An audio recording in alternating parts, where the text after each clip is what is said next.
মাম স ইতি খাদতি মাংস।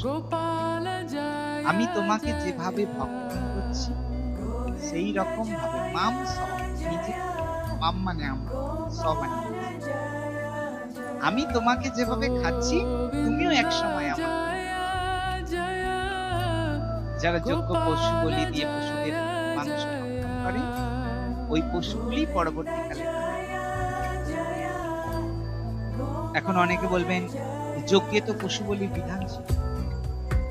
আচ্ছা, হ্যাঁ, অন্যান্য যুগে ছিল, গোমের যজ্ঞ, অশ্বমেধ যজ্ঞ ছিল, কিন্তু কলিযুগে নিষিদ্ধ।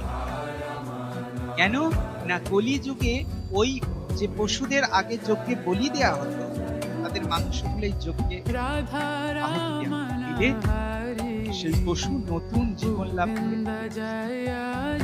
কিন্তু এখন কি এরকম ব্রাহ্মণ আছেন যে মৃত পশুদেরকে বাঁচিয়ে দিতে পারবেন? আছেন? তাই যে আর প্রাণ গ্রহণ করতে পারি তাকে যদি প্রাণ দিতে না পারি তার প্রাণ